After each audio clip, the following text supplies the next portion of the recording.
You're listening to a Frequency Podcast Network production. Hey, it's Jordan. Before we serve up this week's episode of In This Economy, I wanted to remind you, you can get these episodes 2 days early every Thursday by subscribing or following In This Economy in its own podcast feed, wherever you get podcasts. Plus, you will get some bonus episodes as we go, including one that's there already if you want to check it out, that features myself and producer Steph Phillips chatting about why the heck we did this thing in the first place. For now, of course, you'll find every episode here on Saturdays. But if you want it early and you like the show, we hope you'll find us over there and give us a follow. Enjoy the show. I have always struggled with debt. This is Anna. She's in her late 20s, working as an urban planner in Burnaby, BC. When I first got my credit card, like near the end of university, I had a $1,000 cap on it. And I really liked it because I would hit 1,000 and it didn't feel good, but at least it was just $1,000. That's so doable. I can pay it back eventually. It's fine. And then in the last several years, my bank has offered me almost annually now increases on my credit card. And then as COVID hit, things were tighter. I went through a thing with my family and I just wasn't able to work for a bit. And it became easier and easier to rationalize taking these increases on my credit card. And so now slowly, because now my cap is it was at 2,000, that was at 4,000, and it has built up to a cap of $9,000. And I now have $9,000 in credit card debt. Anna reached out to us because she's been struggling to keep her credit card spending under control.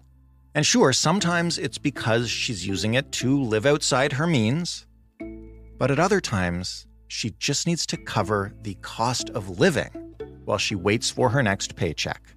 And so what I'll do is I'll relegate all of my spending to my credit card so that I know I have enough for rent in my checking account. And so it becomes the fallback when I'm feeling financially squeezed. But then it also hurts me more because I get dinged with all of these interest charges, late fees, etc., because I'm not keeping track of how I'm using my credit card and I'm using it recklessly. Anna knows that she's only going to go further into debt with this approach, but she's also having a hard time taking it as seriously as she knows she should. I kind of write it off as oh, well, a lot of people have debt now. I have a number of friends who have gone into credit card debt and paid it off. I know a few friends who have had way more debt than me on their credit cards, $14,000, $40,000. And so in my mind, I'm you know what? I'm still under 10. I'm not happy about having it, but I think I'm still under this illusion that it almost isn't real. Despite all of this, Anna is trying to get her credit card paid off. It's just not working.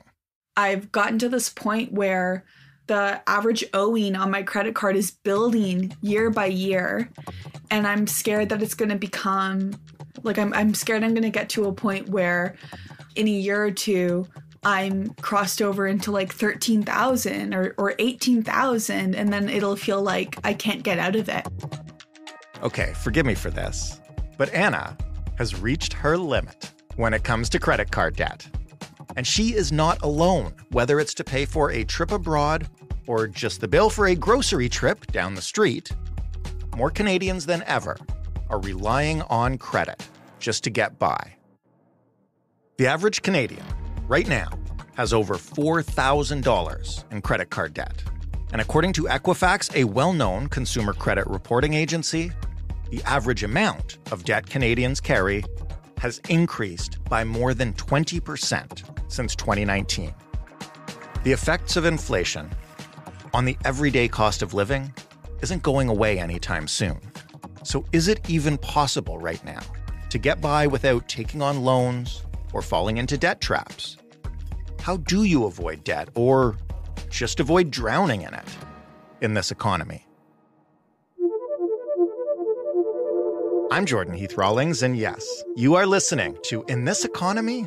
It's a show that helps you understand the systems behind our money problems, from grocery bills to mortgage renewals to cars and weddings and babies and, yeah, all that debt sitting on your credit card. In every episode, I talk to a person like Anna who is facing a financial challenge and then to an expert who knows how to deal with it. This is a person who can explain not just the factors behind the problem, but can offer, if not perfect solutions, then some options, some tricks, some tips, some things you can do to get to where you're going, even in this economy. Listen, we've all done it. I know I have, and if you tell me you haven't, I'll expect you come from money. Some of us are doing it right now, and others are living with the results.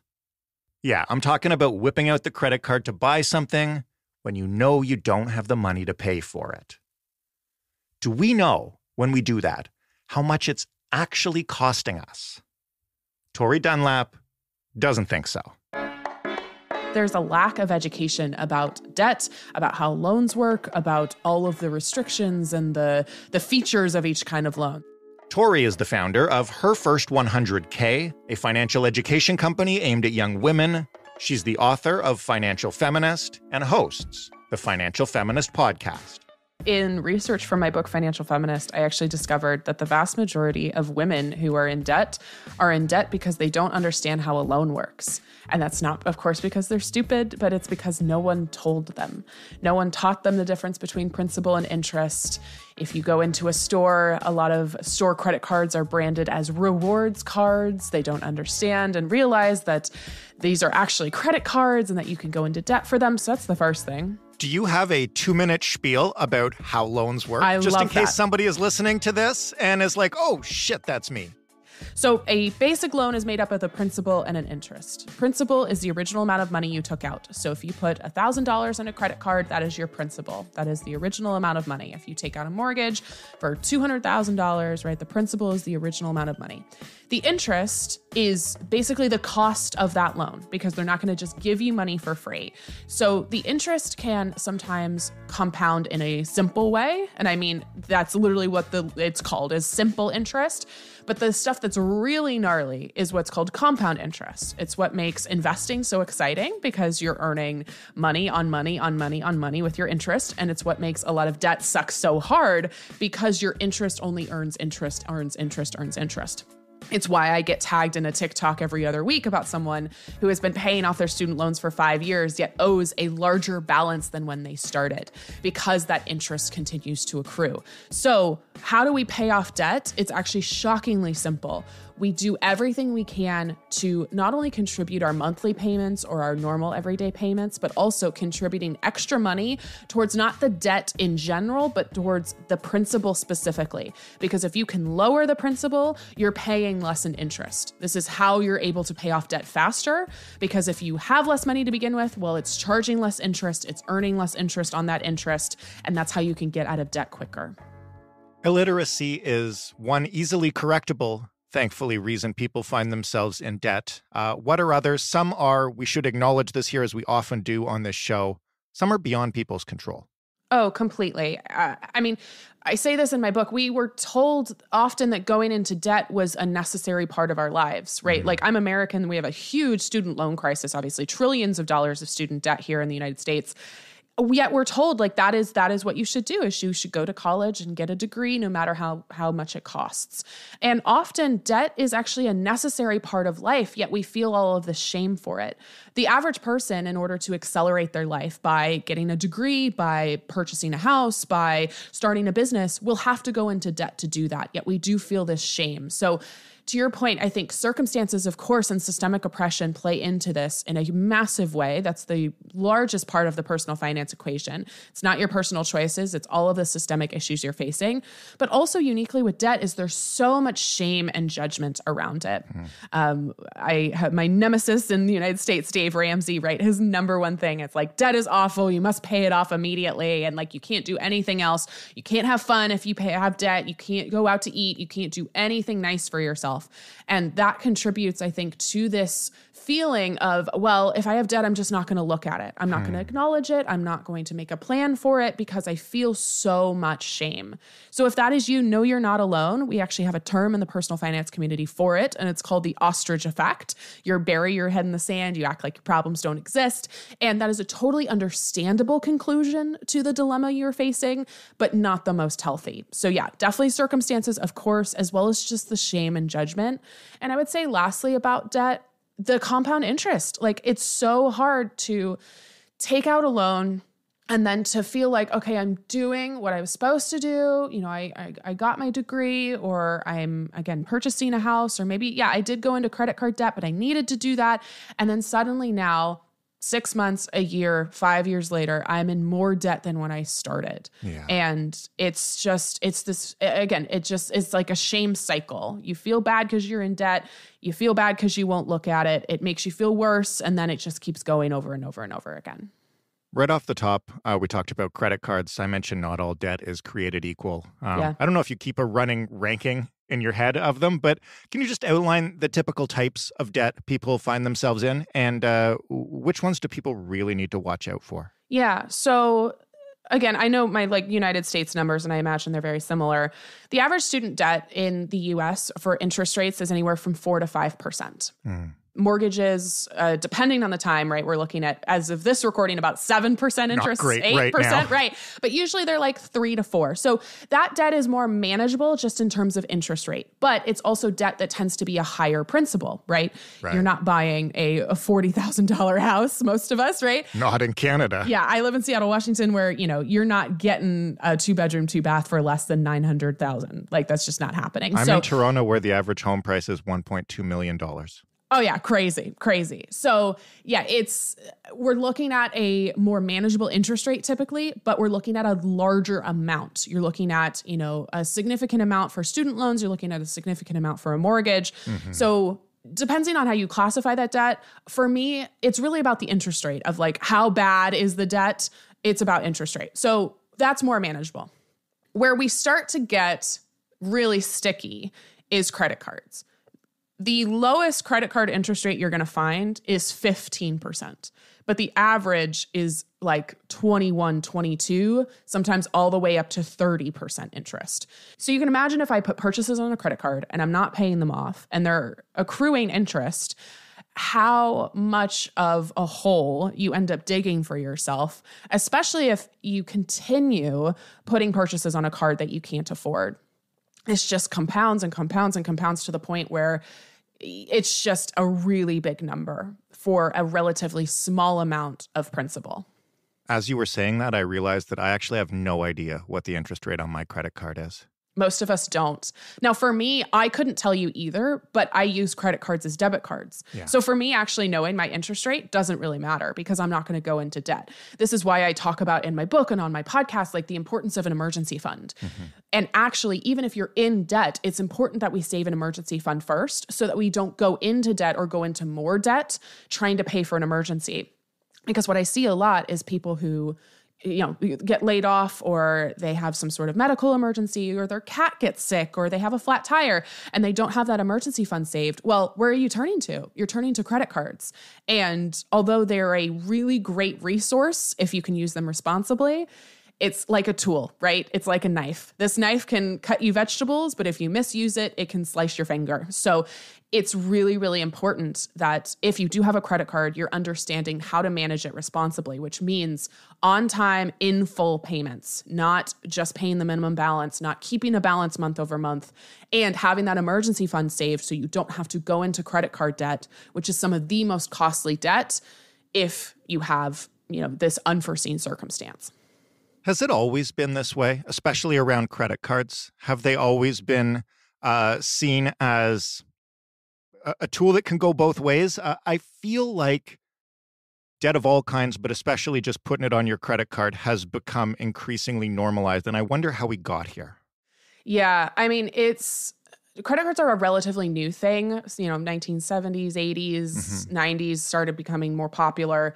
I think that the interesting thing about just the financial institutions in general, if we're like painting with broad strokes here, If you are to open a credit card and get your credit card packet that tells you the features of the card, the interest rate, the terms and conditions, right? You and I were just talking, like, I don't know if I know my percentage. Like, I don't know if I know my interest rate. My not so conspiracy theory is that they do this on purpose. They make this extremely confusing. It's extremely fine print. One of the things I discovered from my book and my research was, especially again in the United States, college campuses allowed credit card companies to just come and set up a booth. There would be like a day where it was like basically credit card day. That's where I got my first card. I got a free, I think I got a shirt for the local sports team. I signed up and I got my card with $1,000 limit, which I absolutely did not make enough money to afford. Right. So it's they really brand credit cards in a way that's sexy and exciting depending on who you talk to, right? If you're talking to college students, it's free stuff, right? Like, I want free stuff. I want a Frisbee. I want a shirt. I want a free meal. Great. I'll sign up for this card. I don't understand what it means, and they're not really explaining it to me, but that's fine. I interviewed a ex-employee of Victoria's Secret. Perfect example of a company that is not unlike most retail companies that literally pays its employees a higher commission or incentivizes them to earn a bonus for the amount of people they get to sign up for their credit card. And only just recently have they been branding it as they should, as a credit card. For many years, it was what they called an angel card, which was like a rewards card, but it was, again, a credit card. So like, the not so conspiracy. Is that a relatively new thing? Sorry to interrupt you, but is that a relatively new thing? Like, companies, every company now has one. Up in Canada, a very famous one would be the Hudson's Bay Company, which has the Bay card. I think it's just, we're hopefully starting to see through more of the BS. Like, I think that this has been going on for a while, and companies have had to get sneakier and sneakier. And this is where, again, where we were talking about, like, systemic oppression and policy change needs to happen. We've seen in the United States a lot of policy change around, like, your terms and conditions must be really clear. Everything needs to be on your website. Everything needs to be in these sheets in, like, easy to read, understandable English. But we still have a long way to go. So this is, again, like, I started this conversation with saying the average person, and especially the average woman, does not understand how a loan works. Like, that, just even looking at that, you can understand why this is happening, why it's so easy to go into debt. And also, it's just fun and exciting, right? If you're living a very, like, YOLO life, It's very easy to just be like, oh yeah, I'll fly to Cancun. I'll just put that on my credit card. Like, it's very, very easy to get into that mindset without fully understanding the consequences.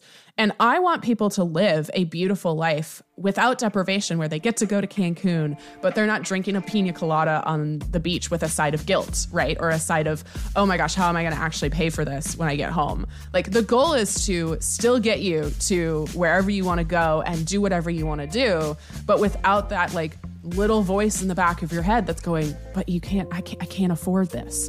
Like, that's the goal.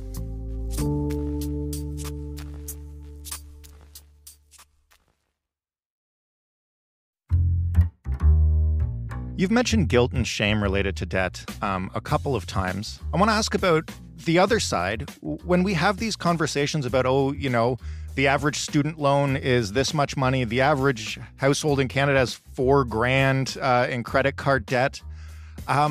Is it encouraged in a way that, hey, yeah, it'll be fun. You can fly to Cancun, and look, everybody's in debt. It's just a part of life. I mean, this is just human psychology. Everybody else is doing it, so I can do it. Or everybody else is this, so it's fine. And again, I think that there's debt that propels your life or, like, betters your circumstances as, like, a net positive. And then there's debt that feels maybe good in the moment because, again, you get to go on that trip or that vacation, but just leads to bigger consequences.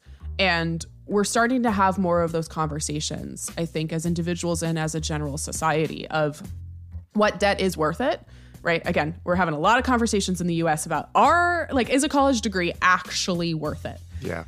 And a lot of people are arguing no, and I totally get it. So I think that there is a general sentiment from, again, psychology, money or otherwise, of like, everybody else is doing it, so therefore it's fine that I do it. And I was talking to this reporter the other day about the girl math trend, which I don't know if you've seen on TikTok. Oh, right? yes, I've seen it. And for anybody unfamiliar with it, let's play a couple of examples right here. Here's a list of things that I firmly believe because of girl math. Anything under $5 is free. Anything I buy with a gift card is free. Going to an event or a concert is free because I purchased the tickets so long ago it doesn't even count. If I buy something and then I return the item, I've profited. Because I wouldn't have had that money if I hadn't returned the item. So I bought this purse for $38, which means it was $30. Round down, not up. Girl math.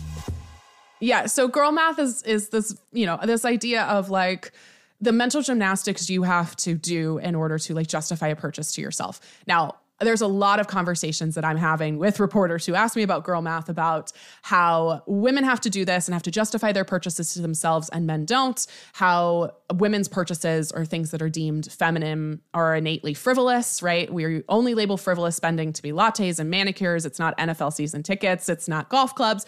That's a whole other conversation about spending. But the interesting thing about girl math is that we're almost saying it's funny to be broke. It's like, lulz, I'm so broke, and isn't that so relatable? And it's hysterical.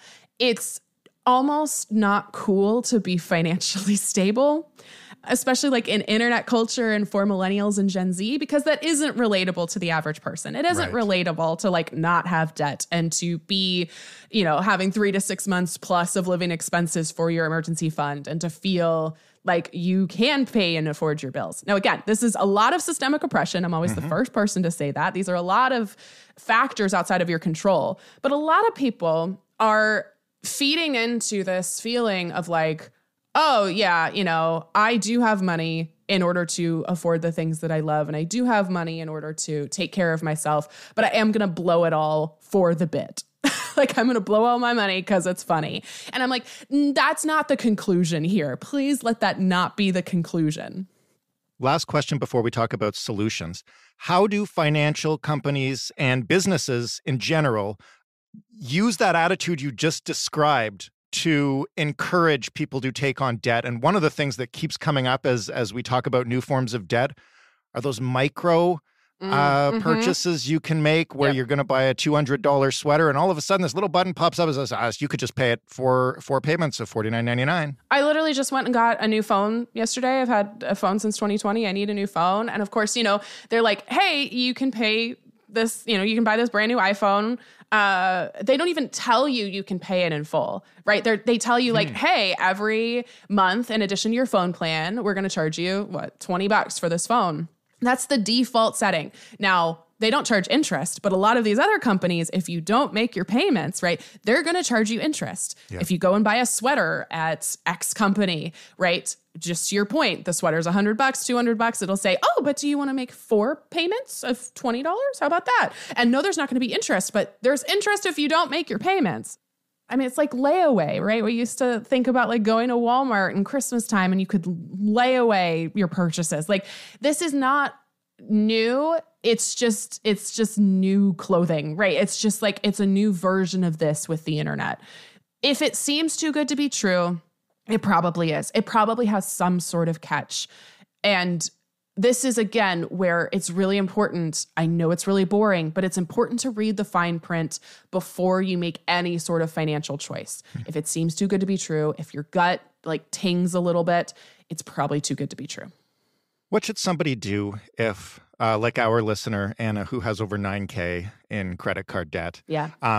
They're listening to this. They felt the guilt and the shame. They kind of understand how they got in this mess a little better now.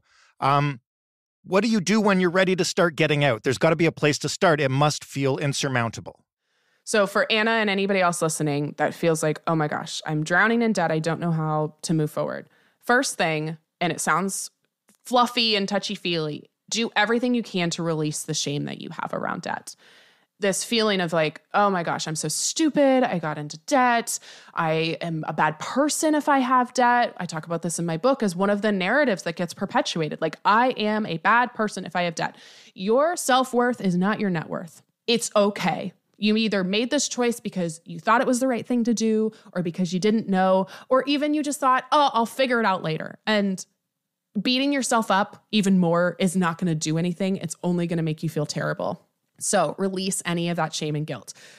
As a subset, part 1B to this or 1A to this, I would say as well, don't feel like just because you're in debt that you have to completely hate your life until your debt is gone. You're allowed to still do things that bring you joy. Diets don't work. 98% of diets don't work because the more you tell me I can't have fried chicken, the more I want fried chicken. And that's not a willpower thing. That's not a how badly do you want it thing. That's literal psychology. So if you do want to get out of debt, the focus here is progress, not perfection. It is not all or nothing. You will spiral, you will spin out, you will likely not pay off your debt if you try to go cold turkey of like, I'm never spending any money on anything I love ever again. In terms of the how to paying off debt, like I said before, it's actually shockingly simple. The how is simple. The consistency is what's hard. The how is contributing your monthly payments, right? So whatever with credit cards, it's not only paying your minimum payments. If you can, you need to be paying off every single purchase from now on time and in full. And then if you do have extra money, you need to call up your credit card company. I have a script for this in my book, and you need to ask them, how do I contribute to the principal of this debt? As a reminder, again, the principal is the original amount of money you took out. And if you lower the principal, you're lowering the total cost of your debt. Companies make this difficult for you. I had a car loan, and I remember sending in an extra $50 because I had it one month, and it just made next month's cheaper. It took my, let's say, $400 car payment to now $350, but it didn't actually do anything. It didn't lower the cost. And when I called them up and said, how do I contribute to the principal? They were like, oh, you have to send a check to this random PO box in Iowa, which for geographical reference is about a 5-hour flight from where I live. And they're like, you have to send an additional check to this separate place. Now, they did not tell me that until I called. This is, again, the BS of companies trying to keep you in debt because it makes them more money. So you need to call and be very specific. How do I contribute to just the principal of this debt? And they should tell you. Then with any additional money, you're either going to send that check or you're going to click that box when you're making online payments and be very specific about where that extra money goes. And that's what we're doing. That's what we're doing until we get out of debt. Now, again, there's going to be months and maybe even full periods where you can't contribute any extra money. That's okay. The goal is making good decisions, as many as you can from here on out. It's a lot harder to dig yourself out of a hole if you're still putting sand in it. So again, this is why we're making our full payments on time as we progress and contributing extra money to the principal if we have it. It sounds like there are no shortcuts here. No. However, I see shortcuts advertised. Yes. Lots of times I am on public transit here, and one of the incredibly ubiquitous ads is to get out of debt. Call us, we'll help, we'll take you out of debt, you just pay us. I think the way it works is they promise to consolidate all of your debt and then you just pay them rather than paying your student loans, your credit card, your car loans, et cetera, et cetera. Is that a good deal? How does it work? I know you're going to say read the fine print, but just in general. Great question. Yep. In my research for the book, a lot of the questions were like, okay, but like my get out of jail free cards, right? Like that's kind of what's offered. Like, are they good ideas? Consolidation is exactly what it sounds like. They're taking maybe 3 of your credit cards that have debt and they're consolidating them into one loan. Refinancing means like taking a loan at 10% interest and making it 8% interest. The other one is at like a 0 APR for a like particular amount of time. So like a transfer of debt from one credit card to another, and they're saying, hey, I'm not going to charge you interest for 6 months, a year, whatever that looks like. So I will say with all of these, they could be helpful for you. And the reason I say could is you have to make sure the math works. What happens a lot is, again, we just are so stressed about our debt that we want this get out of jail free card, and we'll just say, yeah, this sounds great. Okay, fine. It might be a lower interest rate, which could very much be a positive thing, but the loan term could lengthen. So you might be paying less in interest, but you're paying it over a longer period of time. That math might not work. That math might not actually put you in a better financial standing. With all of these things, A, the math has to work, and B, you have to have a plan. This cannot be something that you're doing as like hitting the that was easy button and just being like, I'll figure that out later. If you are opening a credit card to do a balance transfer, if you are consolidating your debt, if you're refinancing, this is something that you have to do with a plan to actually pay it off. It can't be your temporary Band-Aid fix while you ignore it for another period of time. So if you are going to do it, make sure the math works and make sure you have a plan together that you're going to stick to. How the heck can people find a plan, make a plan, stick to it in an economy that is fluctuating as rapidly as ours, both in Canada and the United States, has over the past couple of years? And here I refer to everything from interest rates, groceries, gasoline, all the daily parts of your life. It feels incredibly unstable. It seems impossible to stick to that kind of long-term debt repayment plan. I mean, you cry a lot first. We're in a capitalist society. This is the system we currently have. I don't know about you. I don't love it. I'm not a fan. But this is what we got right now. If I loved it, we wouldn't have this show. Right. So while we work to change the system, we have to exist within the system. So the goal is to exist within capitalism, do what you can to put your oxygen mask on first. And then once you are content and stable, you start helping others and we start changing the system for everybody else. So if debt feels overwhelming and you're also viewing it as a form of protest of like, I don't want to pay off my debt, the act of paying off debt is not a form of protest. That just sucks. But the act of becoming debt-free is a form of protest. Like that is a form of protest against these, billion-dollar companies that are trying to get your money. It is against, you not having somebody holding, this thing over your head. The paying off debt is rough. It is hard. It is hard work. And that's why we're looking for progress over perfection here. Again, there's going to be times where you can't contribute extra money. There's going to be times where you just feel like giving up. The point, though, is to think about what it's going to feel like to be debt-free, to not have, again, this feeling of somebody that you owe money to, as well as like what your freed up money can start offering you. If you're not sending them this amount of money every month, what can you do with that money instead? Can you save for a house? Can you take a vacation? Can you start a business? Can you donate to causes you believe in? Can you move into a slightly nicer apartment? Like, the goal with getting debt-free is to have options, just like anything personal finance. So if you can start picturing your life debt-free and work backwards of this is how it's going to feel, this is how my life is going to change for the better, and then I'm going to create a plan to get there. Maybe I can do it in 6 months. Maybe it's going to take a couple years. That's okay. That's pretty normal. But making that plan and staying consistent rather than perfect is really going to make a difference for you. Tori, thank you for this. And thank you for encouraging our guests to take care of their own financial safety, even while they're working to throw off the yoke of capitalism. We love it. Thank you so much for having me. If you want more of Tori's advice on everything from managing your debt to learning to invest once you're out of debt, you can check out Tori Dunlap on Instagram and TikTok at HerFirst100K. Her book and her podcast are both called Financial Feminist. They can be bought wherever books are sold and listened to, you know this term, wherever you get your podcasts. Now, for those of us who want to make sure that they avoid taking on debt, I make that sound like I'm in debt right now. I am not, but I have been there. If you're listening to this, I have been in lots of debt. I worked my way out. Much like Tori says, it's possible. Let's summarize how to get at it.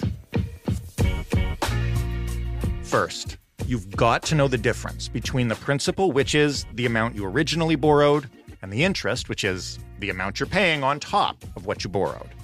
There are lots of people who have been paying off their student loans or other debts for years, only to realize that by paying whatever the minimum was, they actually owe more now than what they originally borrowed. So whether you are paying off a loan or a line of credit or even a credit card, you need to get in contact with the organization you owe it to. Ask them directly whether the monthly amount that you are paying is going to the principal or the interest. They might try to make you jump through hoops to start paying off that principal, but it is worth it, and in fact, it's the only way to get out of the red. Second, the real key to getting out of debt is a good repayment plan. Do your best to make your payments on time and in full, and steer clear of keeping any owing balance month over month. This will help you avoid paying a lot of money in interest, if you can pull it off. But if that's not possible, the next best thing you can do is, again, continue to send your monthly minimum repayment on time. For those who sometimes miss deadlines, try setting a calendar reminder, or if you know you'll have funds at a certain time of the month, skip that and set up a monthly auto transfer at that time. Do whatever it takes to save yourself the anxiety of missing these payments, because you're going to get dinged every time you miss one. It's going to make you feel like you're failing, and you're going to go further into that debt spiral. Last thing, for those of us who have the bad habit of using our credit cards for non-necessary purchases or even spur-of-the-moment out-of-budget things, there is a way to avoid that. Take that credit card information off your phone, off the autofill on your computer.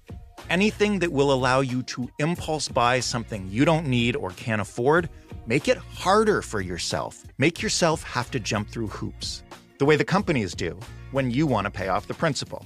They do it because it works. And listen, debt is unavoidable. Debt sucks. Do what you can to protect yourself from it. But also, please, if you made it to the end of this episode, cut yourself some slack when you need it. You still got a life to live, and you can handle it. Thank you again to Tori for sharing her tips and her understanding for those struggling with credit debt. And thank you, Anna, for opening up and sharing your money problem with the team. This stuff is not easy, and we appreciate it. If you have a money problem, even if it's tough to talk about, we want to hear from you. I hope you know by listening to this episode that we will find somebody empathetic to talk with about it. You can email us anytime. The address is hello@itepod.ca. You can also call us and just ramble, talk it out. If you do that, make sure you leave us the information to get in touch with you. Otherwise, it's just something for us to listen to. We don't need your real name. We do need your real numbers. The phone number for calling us to leave a voicemail is 416-935-5935. If you want to find us on social media, we are on both Instagram and TikTok at In This Economy Pod. If you want more of this show, if you want to share this show with somebody who could maybe use it or might just enjoy it, we would be extremely appreciative of that. If you listen to podcasts at all, you know that you can do that by liking, by rating, by taking the time to write out a review, by subscribing, by following, by doing whatever your favorite podcast app lets you do. I am your host and executive producer, Jordan Heath Rawlings. This episode was written and produced by Ali Graham. The sound design was done by Robin Edgar, and the story editing by Stephanie Phillips. Mary Jubrin is our digital editor. Diana Kay is our manager of business development. Together, that's us here at the Frequency Podcast Network. Thanks again for listening. We'll talk to you next week on In This Economy.